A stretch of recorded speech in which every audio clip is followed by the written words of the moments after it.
Hi everyone. In case you're wondering where I am and why I am sitting under a tree in the middle of a very, very hot afternoon, well, this broadcast is coming to you in Hathras. And we are in a very, very peculiar situation here where till now we knew that the opposition parties were being stopped from accessing the village of Hathras where this gruesome rape and murder has taken place. But now, as I reached here on the ground, I found that even the media, all journalists without exception, are being stopped from accessing this village. And the question we're here to ask today is on what grounds, on what basis this can happen? What does the Uttar Pradesh police have to hide that this is happening? Now, the UP police has spoken about privileging law and order and how that has to be the priority. But I can tell you here on the ground, I'm sitting about a kilometer away from the village where this 20-year-old Dalit woman was raped, was gang raped and murdered in a case that has really shaken the conscience of the country. And I can tell you things are quite bizarre over here.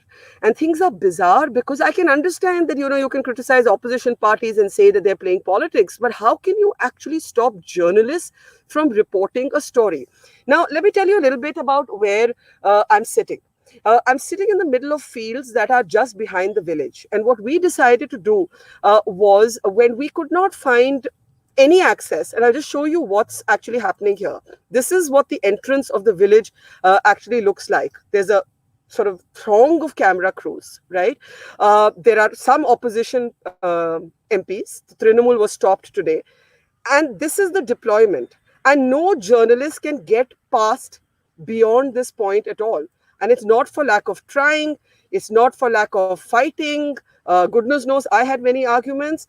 And the weirdest part of all is that the UP police would not even say, not one person, I must have interviewed at least 50, not one person was even willing to explain why and on whose orders the media is being blocked from Hathras. So we're here to ask why the Hathras story is not being allowed to be reported anymore. And I want to introduce our guests one by one. And I'm also going to ask our audience to be a little patient with me today because I'm literally sitting in the middle of nowhere. And if we lose bandwidth, stay on the live stream. We'll reconnect. If the audio is not perfect, forgive us today because we're trying our best to report from the epicenter. We promised you that we'll always go to where the story is. And here we are. So let me bring up our guests now, and you can see all of them on your screen. Veer Sanghvi, veteran editor; Shantanu Gupta, right-wing columnist, author, biographer of Yogi Adityanath; Abha Speaks, who's been a civil servant, is a lawyer now; Radhika Ramasheshan, a veteran journalist, somebody I believe knows Uttar Pradesh almost better than anybody else. And as I said, we are here on the ground in Hathras, less than a kilometer from the village. Now, I want to start with you, Veer. There can be two opinions on how a situation on the ground should be handled. And I don't blame the police for being anxious that there could be possible caste tensions simmering, because having spent the afternoon here, I can already sense the tension between the two communities, between the Dalits, the victim was a Dalit, and the so-called upper caste community that has already begun a kind of whisper campaign against this woman. But on what grounds can the media, on what grounds can the police just stand and say the media is not allowed to report this story? Well, I think the obvious explanation, the one they'll probably use, is if they allowed the media, not everyone who went in would be like you. There would be people who would further enrage people, would create more caste tensions, and therefore, rather than inflame sentiments, it's best to put a blanket around all coverage. I think that would be the police's excuse. It's an excuse they've used before, but I don't think it's ever been used in a situation like this. This is the time when what appears to be a complete miscarriage of justice, judging by the way the police have behaved, and a complete outrage, a story that has set all of India afire. To then deny the media access, I think, is unprecedented. And though I recognize, as I said at the beginning, that there are often reasons for reducing media coverage, in this case, I think the public's need to know and its right to know outweigh everything else. So how do you believe, Veer, at this point, how do you believe the media should actually respond? I think the media should respond with responsibility. It's a tall order these days for the media because, I mean, let's just be honest about ourselves. The truth is, too many of us are victims of biased interests. We go in there, our minds made up. We go in there in the hope of making a point. Some of us will go in to attack the chief minister. Some of us will go in to say, this is what about, do some whataboutery and say, this is selective outrage. Worse has happened there. So, I mean, as critical as I am of the police, I hold no great brief for the media. But there must be, like you, other journalists who are sincere, honest, who will go in and tell us what's happened. Because shorn of all the media bias and the irresponsibility of which there is a certain amount, there must be people who will tell us what the truth is, who will tell us why people lose their lives, who will tell us the horrific reality of caste-based violence and the grimness of the injustice that is being carried out. Now, before I go to the others, Veer, I do take your point about the fact that the media has, it's been one of the most shameful moments, at least Yeah. for the television media in particular. But is this a moment for the media to come together? Is this the moment for the media to bury its differences and say to the UP government, no matter what your view is of the media, do you remember, let me put it to you differently. Do you remember a time in your life as an editor when the media has been physically blocked from reporting a story? I can only think of one or two situations in Jammu and Kashmir. I can think of restricted access to the border, and I can think of access being restricted in conflict zones. I do not remember any other time, maybe riots. Maybe there are restrictions placed in riots. I do not remember another time in my life as a journalist where this has happened. Well, yes, you're absolutely right. When there are situations of conflict, terrorism, say the Bombay siege of the Taj, there is an argument for restricting coverage. In something like this, where whatever was going to happen has sadly already happened, there is absolutely no reason for doing this. Should the media come together? Should the media demand this? Of course we should. But if we were going to come together, we'd have come together on so many other things a long time ago. Okay, let me now bring in Shantanu Gupta, and Shantanu Gupta, as I said, is also someone who knows UP quite well and who is a biographer of a book on Yogi Adityanath. And I want to go straight to Shantanu and ask him. Shantanu and I have been arguing over the tragedy that has taken place in Hathras for a few days now. Shantanu, you're a writer yourself. You're a commentator yourself. You're a writer of books. Do you Yep. think that this thing that's happening on the ground, and I'll show it to you again, these are the images out of Hathras. I'm sitting on a pile of bricks in the middle of a field because I'm trying to see if I can walk through some bajra and wheat fields.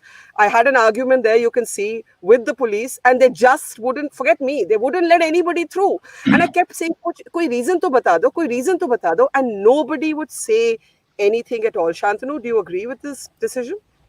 See, first of all, Barkha, I come from UP. I'm born in Bareilly. My parents are from Muradabad and Rampur. I've seen these places of West UP very closely while I was growing up. Right? I think it's very easy to debate sitting in wherever you are. At least four of us are in our houses, I think, and you are on the field. It's easy to debate, but finally, tomorrow, the law and order situation becomes bad. We will come with one more Mojo story. I have done 30 shows since last 3 days. I'll do 10 more shows, right? That okay, what's happening in UP? What is the caste divide? Oh, jati kabhi nahi jati, all of that, right? But that's police. Finally, the police, the law and order machinery has to work, right? They have their own modus operandi. Whenever they stop internet, SMS also, oh, SMS is stopped, internet is not. But again, there is no other way. If WhatsApp campaign is happening and spreading hate, we have given tools what we have given to the tools from Jammu Kashmir to Kerala, right? Police have only those means, right? Those junior level officers will not tell you, right? They will not tell you what their officers have told them. And I think your junior journalist will also not tell you. If I've asked your junior journalist to catch a story in whatever way, maybe someone is doing a string operations are very common in journalism these days, right? They will not tell you. So they're not telling you is not a big deal, right? They got a command, they're just doing it. Ideas currently, the story has become there's so many versions. There's so many Yeah. versions. Different media channels are So different versions, different let us videos. cover all the versions. Let us report all the So that versions. If creates you don't give confusion. us That creates access, confusion. You if you have you don't have give us political vultures. You have political vultures sitting. You have just seen yesterday that how political vulturism was happening yesterday on National Expressway. A lot of people just sitting there. Okay, I'll say a Dalit, I'll say a Hindu, I'll say a Muslim. That's a very sad thing. Balrampur, nobody is doing because there the religion combination is not helping the narrative. Nobody, or maybe no, it's no, far no. out. I'm sorry. Doorstep I'm sorry. reporting from anywhere to 1-2 hours from Noida is fine, but if it's Balrampur, array, who will go to Balrampur? It's too far. Firstly, Kerala, West Bengal will anyway forget. Kerala, okay, West but Bengal, they don't even touch. They don't make stories, right? Acha, I will take objection to that because I know in the last few months I have gone till Kerala. I travel as much as I can, as much as is humanly possible. Yes, the fact that Hathras is 3 hours from Delhi does make it more accessible for Delhi-based reporters. Okay, There's that's no the denying problem with that. UP Barkha But anyways. but, You know, but, but the question UP is a victim of doorstep reporting. UP is ऐसा a victim ऐसा of है. doorstep reporting. Okay, Shantanu, I believe the only people who should decide whether Rahul Gandhi and Priyanka Gandhi or Derek O'Brien and Kakoli Dastedar should be in Hathras is not the state but the family. What bothers me in this entire tragedy is that Barkha. the agency of the family has been completely taken away. Let me No. show you. Let me show you what happened. Just hear for a second. Just hear this. Watch this video and then react to it. This.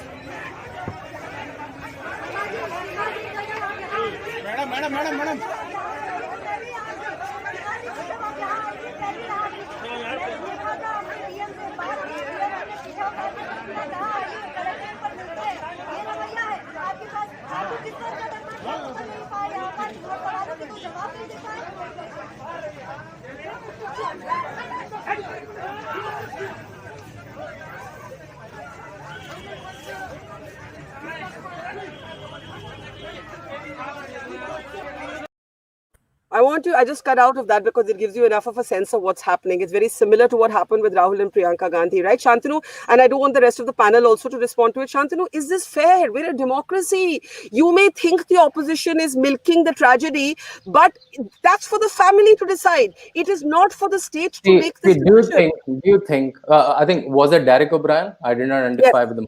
That's yes, okay. yes. It was Derek O'Brien. You just tell me in all fairness, do you think Derek O'Brien going to the Dalit family will make any difference to that family's life? Nothing. Derek O'Brien must not have been to UP, I think, before to my mind. He does not even know the 80 districts of UP. Or TMC Sansad, nothing to do with UP. He has to come just to milk. Why is he going there? Will he ever fight an election in there? Is he some social samanvayak that he can add a harmony to the place? He can't even speak maybe proper Hindi of that the dialect of the Hindi spoken in that village, right? He's going there. If it's not politics, then what is politics? Come on, let's not get naive about it, right? TMC I, Sansad going there is politics and nothing else. Come on, let's but, be frank about it. but politics is legal in a democracy. Last I Okay, heard, don't do politics on dead bodies. you That's the problem. Don't do politics on dead bodies. Find issues. And I okay. can quote it within September. Within September, there heinous crime in West Bengal. 2 tribal girls killed, raped, consumed poison. One of them got killed. Derek O'Brien, did he go there? No. On print, you can just search 2 tribal girls raped in West Bengal. All of you in September 9th in West Bengal. Did Derek O'Brien go there? Okay. Should he go there or not? Okay, okay. Will you do a Shantanu, Mojo? you made your point. I will. I would cover anything that I deem newsworthy. I have no selectiveness in this. I assure you of that. I want V to quickly respond and then Radhika and Abha to come in. You know, you saw this is what's happening with the opposition. This is what's happening in the media. As a media person, I find no necessity to conflate myself with the opposition. Their intent, their reasons are different. My intent, my reasons are totally different. But this is what's happening on the ground, Veer. So a quick take on what you heard Shantanu saying.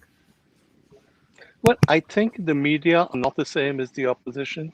The job of the media is to tell us what happened, given the limitations that I have discussed already within the Indian media. But essentially, you're seeing at least 2 tragedies. One is the tragedy of a family. The other is the tragedy of a society that's divided against itself on caste lines. Both are important for people to know about. I would like to hear the family. I would like to know what happened. To stop me from doing that, saying, no, you will just have heightened tensions. I don't like it. I think it's wrong. Similarly, when it comes to whether the politicians should go or not, I sometimes disapprove of it, but I would never dream of stopping them. Yes, they go and they do it to make political capital for themselves, but they're in that job. That's what they're supposed to do. I remember during the Bombay attacks, when Mr. Modi came and held a press conference near the Trident Hotel, he was criticized by many people in the Congress who said, why is he trying to take back capital out of this? There's terrorist action going on. And I said, no, he has every right to do it. That is what democracy is about. If you have politicians, they must be allowed to go, they must be allowed to speak. But yes, your basic point is correct. You cannot use the same argument for politicians as you do for the media. Politicians are arguing arguments for restricting their entry if you feel it will lead to tension. For the media, those arguments don't apply. I completely agree. And Shantanu, what I'll do is I know that I want to take Radhika and Abha in at this point. And Radhika, go ahead. What I find perplexing is this does not to me seem smart politics. And yes, Yogi Adityanath is known to be someone who can crack down when he needs to, who can be a tough chief minister. But how is this helping him? I'm not able to understand how the headlines out of Hathras, whether Shantanu calls them biased, non-biased, how is the headline that's going to go around the world that the opposition and the media of India have been blocked 1 kilometer from the Hathras village? How is this a headline that is going to help Yogi Adityanath? Radhika, what do you make of this? Obviously, it's a headline that's not going to help Yogi or the BJP or even the NDA government at the center. But do you really think Yogi cares for international headlines or global coverage? I think not, because if you trace his career as a chief minister, right from the beginning, his own whole attitude has been to crack down on whatever protests that take place. I mean, you recall you've covered the anti-CAA protests in UP. I also covered some of those, and they were brought down in a very ruthless manner. I mean, forget whether the protests were justified or not. I'm not going into that. That's anyway a complex, layered kind of an issue. But the manner in which the administration and the police dealt with upon orders from the political executive just smacked of brutality throughout. So I think this is also of a piece with his general attitude towards crises, towards a tragedy, towards violence, towards such incidents. I mean, this is a layered story, and I'm waiting to hear the whole story from you. I mean, it's not simple. It's very complex, and as we said, we need to hear the family's version in detail, perhaps even the version of the perpetrators. I mean, that so that one knows where exactly the caste fault lines lie and what caused this kind of violence. Yeah, But you're not going to have a chance to do that at all. And incidentally, Shantanu Gupta was talking about the Trinamool Congress having no business to enter this area. Trinamool had an MLA once in Uttar Pradesh, if I may remind him, in the 2012 election. They That's had why an that's why MLA, Derek went there. That's why Mathura, who Derek went later there. defected to another party. Anyway, he was elected on a Trinamool ticket. Be that as may, but every party, I mean, can anyone stop the Samajwadi Party from going and from visiting the epicenter of a violence in Rajasthan? No. I mean, Samajwadi Party may have nothing in Rajasthan, but that is not going to stop their leaders from visiting. So this is, I mean, this kind of parochialism has to go. Every party can visit another state and cover whatever. I mean, the Trinamool cannot object if a party from, say, Maharashtra visits Bengal to see what is happening. I mean, or you detailed some incidents, yeah, and yeah, there's nothing to stop them from going there. But anyway, Barkha, I mean, in my long stint in Uttar Pradesh, covering so many communal riots, caste riots, etc., I have never, even during the BJP regime, there was never a clampdown of this sort. I can never remember. And I mean, I can say that those incidents were probably much more serious in the sense of the death toll and the scale of violence and the rest of it. Yes, curfew was imposed. We all respected the curfew timings, but when curfew was let up, we were free to go, talk to both sides, and get the picture and report it. And yeah. most reporters, by the way, do their job quite faithfully, even in this age of polarized kind of reporting. I think that So I think that might be true for newspapers, but I really don't know if it's true for the TV channels. But that cannot be the basis. I think for a government to decide that nobody can enter this place, there has to be exactly. and there has to be, Shantanu, some explanation. I take your point. That journalists should not prey upon junior constables who actually have no idea but to be deployed there. But there should be some explanation from the UP government forthcoming. Yes, Section 144 is imposed, but right now the number of police people there is much more than any other group. They're just Barka, hordes and hordes and hordes of police. Barka, Now, Barka, I'm what sure is you know the it. reason? 144 Can you does not please apply for the tell me? police. It's there I for law. know, I'm Come on, being don't make ironic. that argument. Barka, I know. You are smarter than this. Don't make I that know, Abha. argument that number of I'm being, police fellow they cannot join. 144 में police के लोग तो रहेंगे ना. Don't make that I'm being argument. You are smarter than this. Shantanu, I'm being ironic. My question is to you. Can you tell me why the UP government is stopping people like me or anybody else? I'm not making See, an see, individual see, case. see, Why are Barka, journalists Barka, stopping? What Barka. you see? Between What it suggests is that the UP police has something to Barka, hide. It Barka, suggests. between you Yeah. and Veer Sanghvi ji, you have Yeah. already spoken that how media is not responsible, right? Now the constable or the police will say, oh, this is Barkha, she is reporting, check her background, okay, allow her. Veer Sanghvi, maybe not so good, don't allow. Okay, this allow. People will know. So there has to be blanket ban. I'm saying just think, just 1 minute on the behalf of a law and order machinery. For them, they cannot allow a one barkha and can stop someone because the situation is tense. They are getting intelligence input. There can be big ruckus between the two communities. Let's stop everyone for some time. Let a CIT report will come. Lot of what news is coming. Some people saying it's honor killing. We don't know. So The let me report come is in saying on there's that. no rape. The report is saying there's No. no rape. So The multiple version of the story also. So let it settle. Let it settle. You can report it after 5 days also. Let's so not be in a so hurry. Law and order should be intention for everyone. so are you so Shantanu? Yes, here on the ground in the upper caste quarters, there has been an attempt to create a counter narrative, the one that you mentioned. What, You just one don't know, minute. Let Barka. me You speak. don't know that attempt. You Shantanu, don't know that attempt. No, don't be a jury already. I'm not being a jury, I'm being a Yeah. reporter. Now No, I you're want saying you to it's an listen to me. attempt. You're already saying there's an attempt to create a narrative. You don't know the truth, right?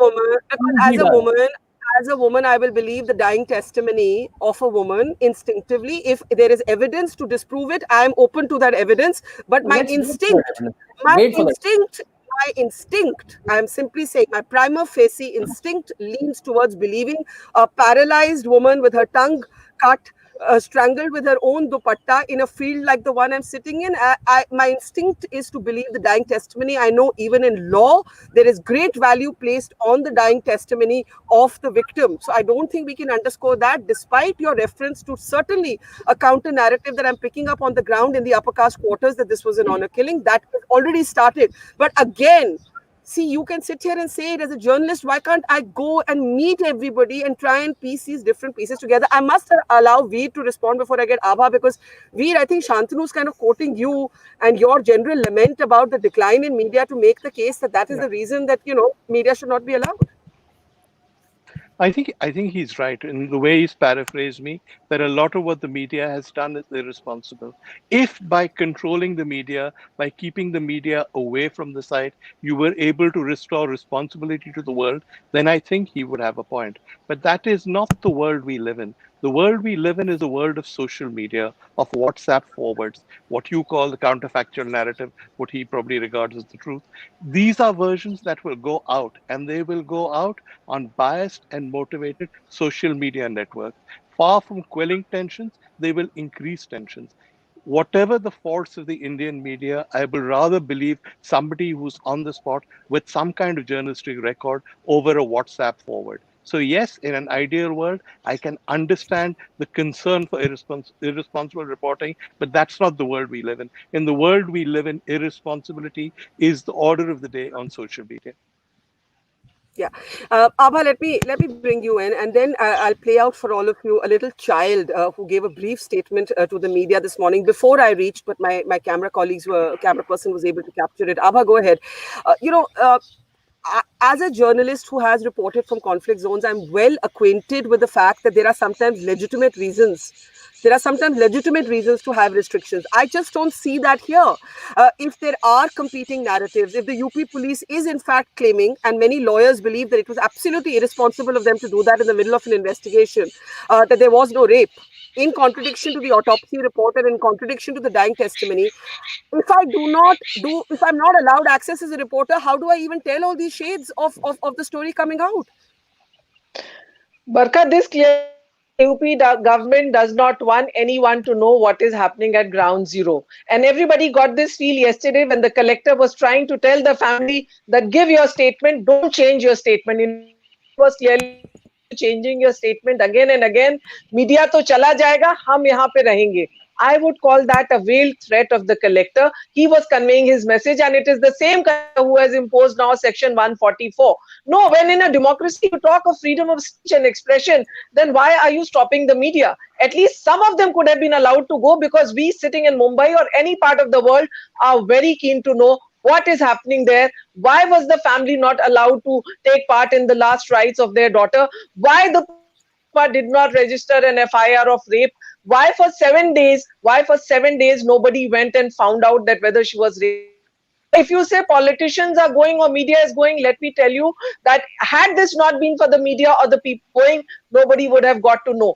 11 rapes take place every day in Uttar Pradesh, and in India, 15 minutes a rape takes place. Till the time we don't have an outrage, we don't ask questions, women are not going to be safe. And I think they should have allowed you, Barkha, they should allow everyone to go there. You have enough police to maintain law and order. And let me tell you, 144 is, put it as on the drop of the hat. What is this? When we talk of democracy, how can you at the slightest have 144? Okay, I want to just actually bring in Veer on one point you made, Abha and Radhika as well. That this is being called actually one of the redeeming moments of the media. I'm a cynic, Veer, so I'm not that convinced, and I'll tell you why I'm not convinced. Because, like the brother of the victim told me, that till his sister died, there was, please remember, there were 14 days. There were 14 days. This woman was moving from a local hospital in Hathras to a hospital in Aligarh to finally a hospital in Safdarjung, which is where I met her brother. And the brother said that till she died, not one person bothered with them. And it was almost as if in her death, she became important because she had become political.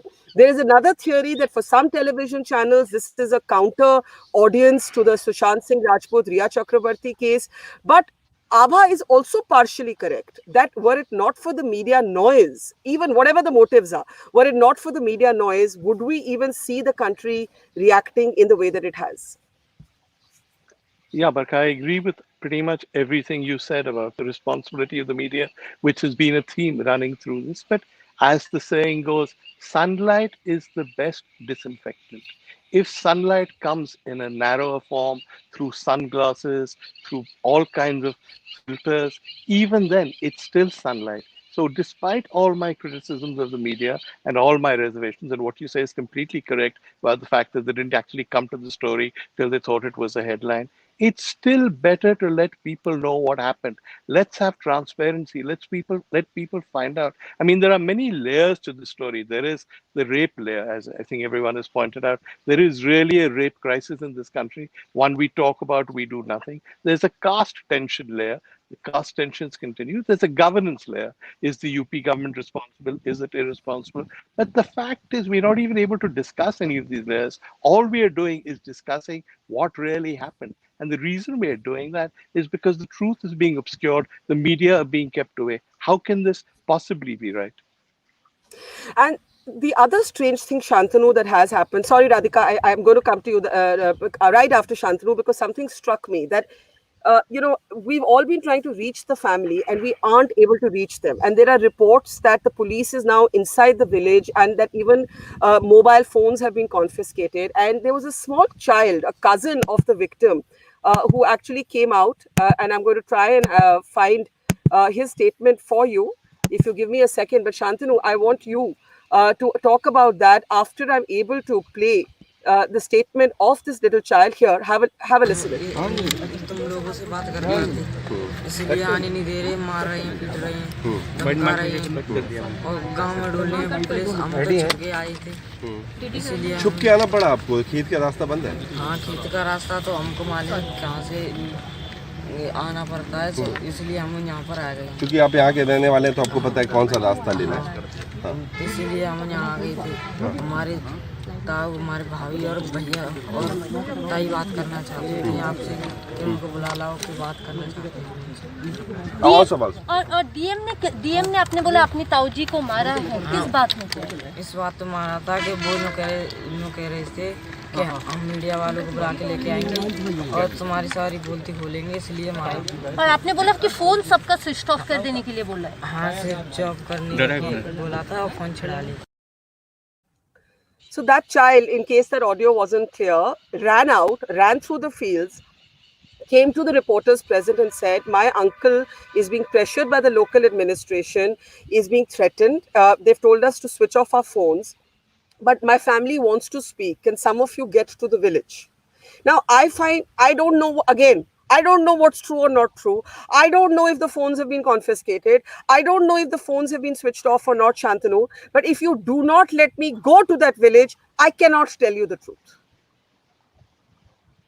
See, I don't even know who this Child child said was. that I'm a Maybe cousin he of the should be. victim. I don't know, but this is what the child told us. Yeah. Yeah. So yeah. So what he told, a lot of people told the person who was the old person who was burning the body was the grandfather of the victim. That's why I'm saying let the SIT finish. We have various versions, and we have seen in previous cases in UP, police fellows got good from Yogi Adityanath if they have not followed the rule of law. So let the SIT happen. Why we're in hurry to report everything today, now, and this second?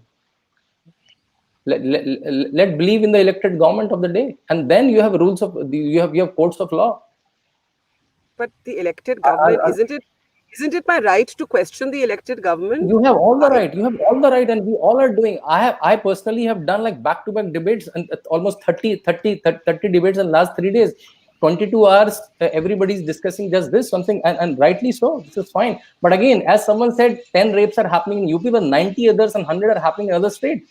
Veer Sangviji says sunlight. Let's send sunlight fall in West Bengal and Kerala also. That's just my uh, my request with folded hands. The Beti So of you don't have Kerala and you West don't Bengal is also Betis of India. you don't have to actually request anyone, because on this very program Because last I have night, not seen. I've literally searched. I've sat for 2 hours. this program, How many recordings are done for these two tribal girls of West Bengal? There are two news, one in Hindu, one in some local newspaper. They're not even in news. Shantanu, One of Shantanu, them died also. No Derek Shantanu. O'Brien there. No Rahul Okay, Gandhi following dramatically there. okay. Let's tell our audience what the NCRB data actually tells us. The NCRB data tells us that Uttar Pradesh has the highest number of crimes against women in 2019, and Per capita, Rajasthan. divide by per capita, and you'll get a different number. अरे मुझे बोलने तो दीजिए, you might like my next statement. And Rajasthan has the highest number of rapes. Rajasthan has the highest number of rapes, and Uttar Pradesh overall has the highest crimes against women. And now, if you break down the data further, 18%, 18% of all rapes that take place in Uttar Pradesh are that of Dalits, and 9% of all rapes that take place in Rajasthan are that of Dalits. So, in absolute number, there are more rapes in Rajasthan. In percentage numbers, more Dalit rapes take place in UP. And I am being absolutely fair with the data, and I know what your question is, and I'll take it to Radhika. The question is of media selectiveness. The question is yet again the suggestion that the media doesn't like Yogi, and the media is after Yogi, and the media is not after Ashok Gehlot in the same way, that there was the rape of these two minor girls in Baran, and there isn't a noise about that. So there's this kind of competitive tutu meme now between Rajasthan and UP. Both states account for one third of all rapes of Dalit women in this country. Absolutely, but the Baran rapes were also covered in great detail.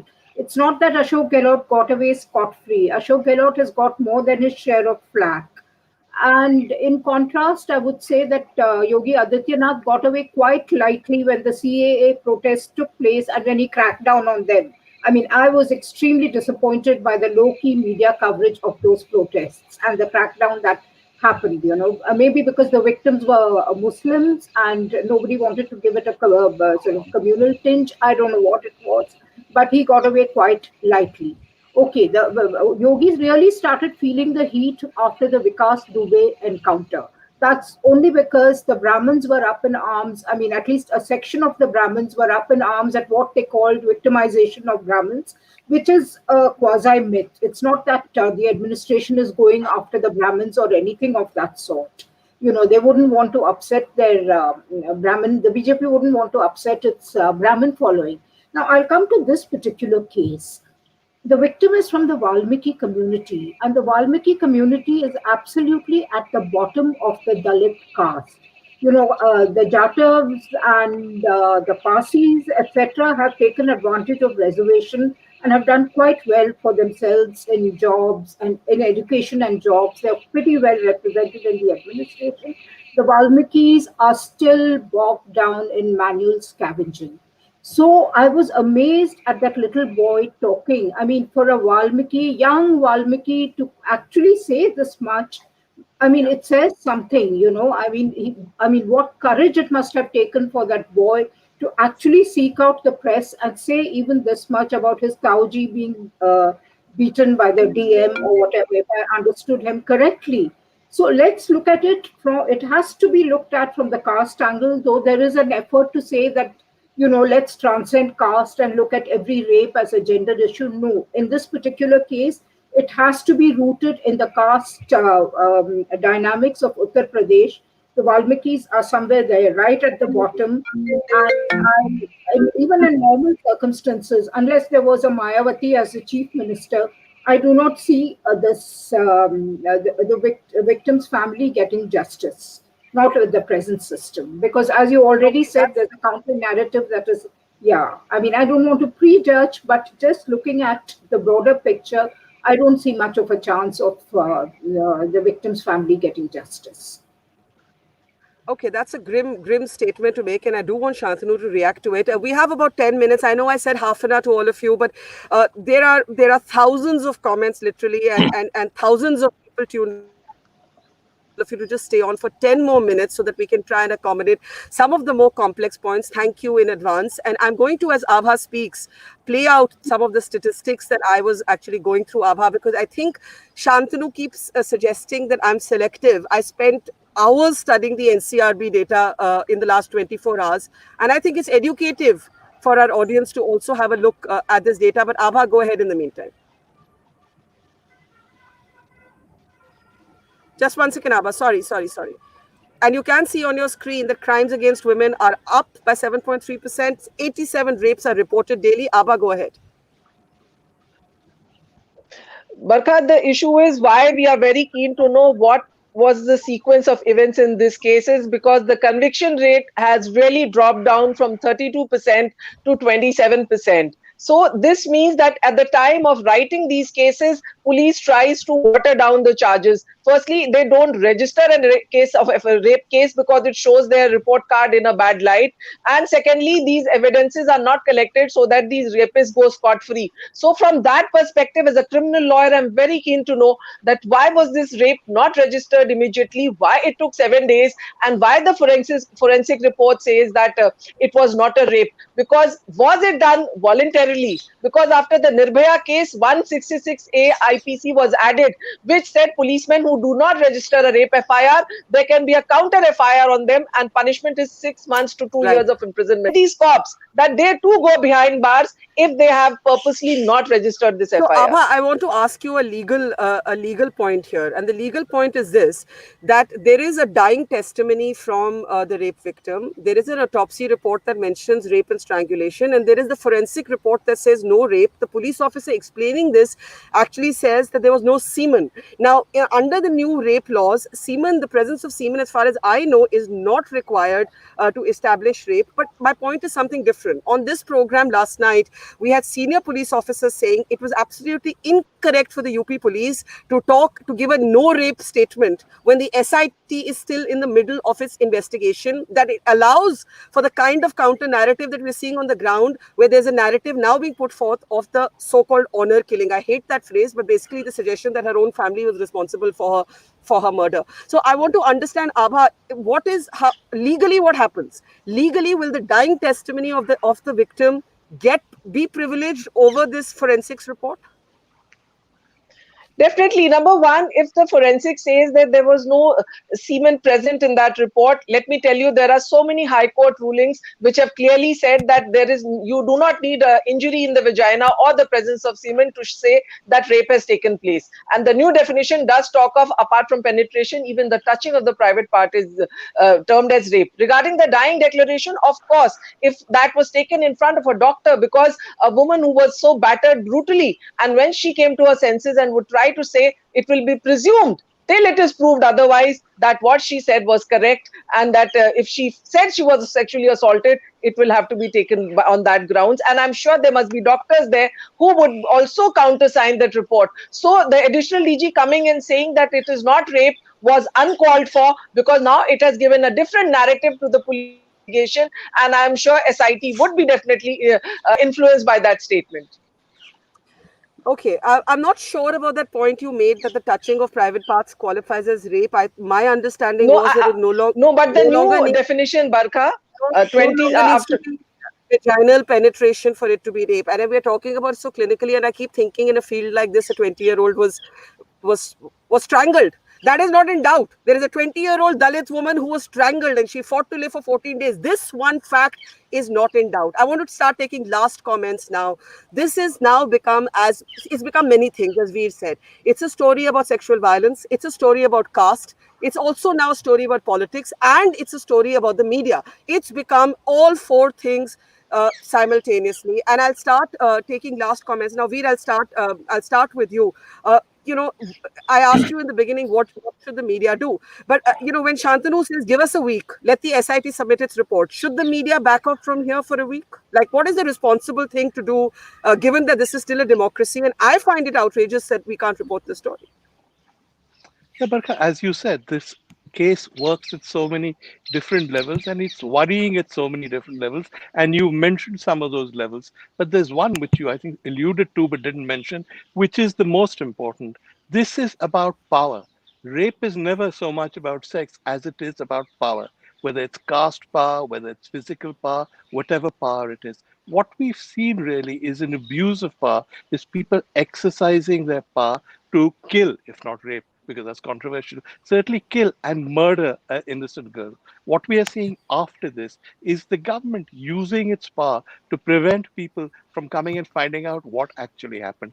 I think it's logical to say that in an ideal world, an SIT should wait for about 4 days, 5 days, come out with what's happened, and the media should say nothing. But we don't live in an ideal world. I made the point about counter narratives being spread on social media, but there's an even more important reason. If the police respected this say nothing for 4 days, 5 days rule, then we wouldn't be in the mess we're in. But the police themselves have announced, on the basis of, I think, very dodgy evidence, that no rape happened. So what is this rule? No independent, no impartial media can go in and find out what happened. They can't talk to the families. They can't hear their version. But the cops can keep saying what they like, no matter how ridiculous that is. That's what power I, is about, and that's what this story is about. I think that's a great question. And Shantanu, you want us to back off, to hold our horses, to wait for a week. Why didn't the UP police officer who announced in public that there was no rape wait for that 1 week for the SIT to submit its report, Shantanu? So even I agree, what ADG Prashant said was not required. I think he wanted to read that the forensic report reads that there is no rape done, and he should have stopped there, right? As the lawyer in the panel He said, there needn't are have other said ways. he needn't have said anything. He could have Yeah, he waited did for not the say SIT anything. to. He did not say anything because there's so much media coming on police. So police is also coming. That's the presence of excessive media, because you push so much police so much, they will come out their explanation, right? See, What is when excessive media? What is because there excessive are media? there are multiple videos coming out the same thing. I can see you You you counter clips for you the same you, thing. The didn't feel body that about burning from both the feel that sides, it about shows Riya different things. There is You a didn't video feel in that which about Riya Chakrabarti. Did you there is feel a video, excessive media Barka. on Riya Chakrabarti? Did you feel Barka, excessive Barka. media on? Did you feel it was excessive, the Riya Chakrabarti story? I wantedly said no to all the debates of Riya Chakrabarti because I don't know much about it, Okay, all so I can't right. Okay, comment. fair. Yeah, I would like to have the last word. I would like the media to go to the village, but yes, the politicians, I don't want them to go, because for 8 days when this girl was struggling, nobody bothered to even offer any help. Had they would have moved her to Delhi hospital much earlier. So now when these political parties are going, I do have a problem. But yes, I would like the media to go there and do what they can. So that's an important distinction, Abha, you're drawing between the opposition and the media, and I think it's an important difference. Shantanu, will you accept that difference at least? Sorry, I'll just let you complete your point. just a Yeah. small point. And if politicians are very eager to do something in UP, go to Balrampur, where Shahid and Sahil are already arrested, like Sandeep is arrested here, and there the girl is Dalit. It's a little far. They can take a chopper, maybe they can afford that, and try their politics there. Okay. It will not suit them. Radhika, It will not suit them. Nobody will go. okay. I'll bet my money on nobody will My go. only worry is that this is setting a very dangerous precedent for the coverage of similar incidents in Uttar Pradesh, or maybe other BJP governments may adopt the same norms, mainly curtailing the media. I mean, surely you're going to have the WhatsApp and Twitter and everything doing the rounds, but it's also very important for media to be allowed to cover such incidents and not kind of enforce this kind of clampdown that the Yogi Adityanath administration has done.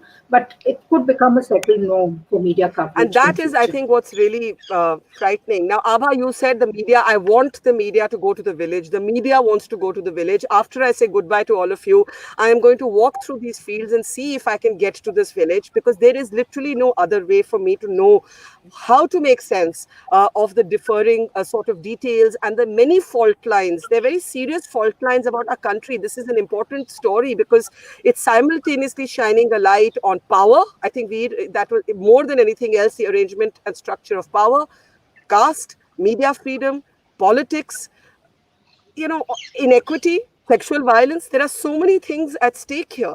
And I can only say to Yogi Adityanath that let us cover this story. And if the UP police has nothing to hide, let the media uh, access this village, because after all, if the media can access the private WhatsApp chats of people's conversations and build an entire case on drug use on it, surely the media should be able to, in the old fashioned way, get boots on the ground. Thank you, Veer, Shantanu, Thank you. Radhika, Abha.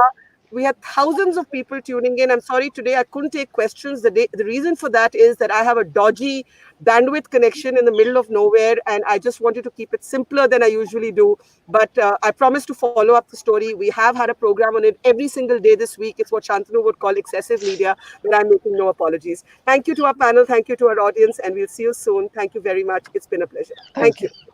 Thank Bye-bye. you. Thank